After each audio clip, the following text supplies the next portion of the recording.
नमस्कार, सुस्वागतम, वेलकम, अभिनंदन। मैं हूं आपके साथ आपकी अपनी होस्ट दोस्त डॉक्टर वायरा। कैसा है मेरा ये संसार, दिन दुगनी रात चौगनी तरक्की करें। ओए होए, आ गए आप। अब आ गए हो तो जय माता दी लिख दो, और अभी तक मुझे फॉलो लाइक सब्सक्राइब नहीं किया तो जरूर कर दो।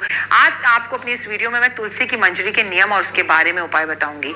कहा जाता है कि अगर किसी भी व्यक्ति को अगर आपका श्रीकाल आप सभी को एक बात बहुत अच्छे से समझिए, जिसके घर में तुलसी होती है वहां जिंदगी में कभी भी नकारात्मकता नहीं आ पाती। और याद रखिए कि जिसके घर में तुलसी के पौधा होता है उसके जीवन में राम का सहारा होता है। इस तुलसी के पौधे का जिक्र रामचरित्र मानस में भी आता है। हनुमान जी सीता माता का जब पता लगाने के लिए लंका आए तो विभीषण के घर के पास से गुजर रहे थे तो विभीषण के आंगन में तुलसी का पौधा देखा और वो हैरान रह गए कि राक्षस के घर पर तुलसी का पौधा कैसे है।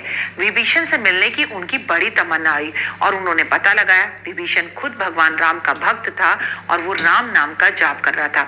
देखिए, जब हनुमान जी को किसी के घर के बाहर तुलसी देखकर ये पता लग गया कि ये तो किसी राम भक्त का ही घर हो सकता है, तो जब आपके आंगन में तुलसी हो और वे हुए सजी हुई हो, चुन्नी ढकी हुई हो, झंडा लगा हुआ हो और एक बड़ा ही खूबसूरत आपका आंगन हो, तो पता लग जाता है ये तो राम भक्त है।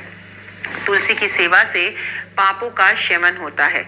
स्कंद पुराण के अनुसार तुलसी के पौधा जहां पर होता है वहां कभी यमदूत नहीं आते। ऐसे घर में कृष्ण ही व्यक्ति के प्राण हरने के लिए आते हैं। तुलसी भगवान कृष्ण और विष्णु जी को अति प्रिय है, कृष्ण को बेहद प्रिय है। मैं आपको बता दूं कि प्रभु को तुलसी का भोग लगाए बिना वो भोग ही स्वीकार नहीं करते। ऐसी मान्यता है कि भगवान को आप जो भी भोग लगा रहे हैं उसमें अगर तुलसी रखेंगे तो ही भगवान खाएंगे। श्री हरि को तुम अति प्रिय हो, श्याम वर्ण सुंदर कुमारी हो। उनकी कृपा आंगन आप पर हमेशा बनी रहती है। जिसके घर में तुलसी का पौधा होता है, तुलसी के पौधे के ऊपर आती है तुलसी की मंजरी जो कि बीजों की तरह दिखाई देती है। वो भगवान कृष्ण पर अर्पण नहीं की जाती, लेकिन क्या आप जानते हैं तुलसी की मंजरी जिस पर बीज होते हैं वो भगवान शिव पर अर्पण की जाती है। तुलसी का पौधा अगर घर में हो तो आपको याद रखिए कि उसका इस्तेमाल सही तरीके से करना चाहिए। जिस तुलसी की आप पूजा करते हैं उसे तोड़ तोड़ कर चाय में नहीं डालना चाहिए और खाना नहीं चाहिए। आपके घर में बहुत सारी आपके आंगन में तुलसी होनी चाहिए। मैंने अपने घर के आसपास 1000 से भी ज्यादा तुलसी लगा रखी है और इसके अंदर बहुत सारी मंजरी आती है। वो मंजरी तोड़कर मैं महादेव पर अर्पण करती हूँ। ये ऐसा कहा जाता है जिसके घर तुलसी पर मंजरी आती है उसे तोड़ तोड़कर अगर जमीन पर लगा दिया जाए तो उससे अपने आप दूसरी तुलसी उगने लगती है। ऐसा कहा जाता है तुलसी की मंजरी को कभी भी रविवार वाले दिन या मंगलवार वाले दिन नहीं तोड़ना चाहिए और नाखूनों से नहीं तोड़ना चाहिए। तुलसी की मंजरी को अगर साफ सुथरे लाल कपड़े में लपेट कर आप अपने घर के अंदर लगा दें, दरवाजे पे टांग दें, तो उस घर के अंदर वास्तु दोष खत्म होता है। तुलसी को मंजरी को तोड़ने के भी कुछ नियम होते हैं। तुलसी की मंजरी को शाम के टाइम पे नहीं तोड़ना चाहिए।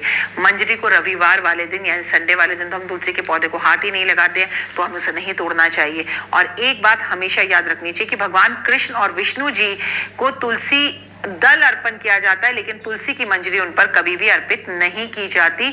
इससे आपको नुकसान होता है। तुलसी की मंजरी पी पी कर लोग आजकल अपना वजन भी कम कर रहे हैं। जी हाँ, तुलसी की मंजरी तोड़कर उसे पानी में उबाल कर लोग पीते हैं और उससे उनका वजन कम होता है। लेकिन आप भी ऐसा कुछ करने जा रहे हैं तो अपनी डॉक्टर की सलाह जरूर ले लीजिएगा। माता लक्ष्मी का रूप तुलसी को माना जाता है, इसलिए भगवान विष्णु, राम और मैं आपको बता दूं कि कृष्ण को तुलसी बेहद ज्यादा प्रिय है। लेकिन गणेश जी पर तुलसी के पत्ते कभी भी अर्पित नहीं किए जाते, ना ही उसकी मंजरी को अर्पित किया जाता है। ऐसा करने से आपको दोष लग सकता है, इसलिए बिना सोचे समझे कभी भी मंजरी, तुलसी या तुलसी के पत्ते आप गणपति पर अर्पण ना करें। श्री हरि को पर तुलसी की मंजरी अर्पण जरूर करें, लेकिन उनके चरणों पर नहीं, उनके सर पर अर्पण करें। इससे आपके जीवन में बरकत आती है। जो तुलसी की परिक्रमा करता है उसके रोग दोष कम होते हैं। जो तुलसी पर दिया जलाता है, गंगा जल अर्पण करता है, उसके जीवन में बदलाव आते हैं। और जो गंगा जल में तुलसी की मंजरी के बीज डालकर अपनी फैक्ट्री, दुकान पर उसका पानी पान के पत्तों से छिड़कता है शुक्रवार वाले दिन, अगर उसकी दुकान या फैक्ट्री नहीं चल रही हो तो वो भी चलनी शुरू हो जाती है और जीवन में माँ लक्ष्मी की कृपा होती है और जीवन में माँ लक्ष्मी का वास आपके घर में होने लगता है। जो लोग शुक्रवार वाले दिन तुलसी की मंजरी माँ लक्ष्मी को अर्पण करते हैं, माँ लक्ष्मी उनकी हर मनोकामना को पूर्ण करती है। जी हाँ, तुलसी की मंजरी माँ लक्ष्मी पर अर्पण की जाती है। जिन लोगों के घर के गमलों में तुलसी की मंजरी ज्यादा आती है वो लोग बेहद ही लकी होते हैं। अगर आपको किसी ने जादू टोना कर दिया है तो तुलसी की मंजरी के बीज तोड़कर पाना नहाने के पानी में डालकर नहाने से आपका जादू टोना खत्म होता है। अगर आप तुलसी की मंजरी अपने ऊपर से 7 बार एंटी क्लॉकवाइज वार कर उसे पीपल के पेड़ के नीचे रखकर आ जाए तो आपकी नजर दोष भी दूर होता है। तुलसी की मंजरी को आपके तुलसी की मंजरी पर गाय के घी का दीपक जरूर जलाना चाहिए। और तुलसी के पौधे का महत्व औषधियों के रूप में बहुत अच्छे से किया जाता है। कहते हैं कि दांतों के सारे कष्ट तकलीफें दूर हो जाती हैं, विटामिन डी की कमी पूरी होती है तुलसी का पौधा, और उसके पानी पीने से, उसका पानी को उबाल कर पीने से या तुलसी के पत्ते चाय में डालकर पीने से जीवन के अंदर बहुत बहार और तसल्ली आती है। उम्मीद है कि आपको मेरा कार्यक्रम पसंद आया होगा। एपिसोड आपको कैसा लगा, ये जानकारी कैसी लगी, जरूर बताइए। अपने घर में तुलसी के पौधे जरूर लगाएं। और आपका एक सवाल और है, क्या हम तुलसी के पौधे तोहफे और गिफ्ट में दे सकते हैं? तो जवाब है जी हाँ, आप लोगों को तुलसी के पौधे तोहफे और गिफ्ट में दे सकते हैं। तो इससे बेहतर तो कोई और चीज है ही नहीं। आपको पता है, आपके यहाँ जब भी चंद्र ग्रहण, सूर्य ग्रहण होता है, तब भी तुलसी के पौधों में से पत्तियां तोड़कर सामान पर, सोने में, खाने के सामान में, पीने के पानी में रखी जाती है, क्योंकि तुलसी पर कभी ग्रहण नहीं लगता। अपने घर की छत पर अगर तुलसी रख दी जाए तो आपके घर की छत पर कभी बिजली नहीं गिर सकती है। ना कमाल की बात। जय माता दी।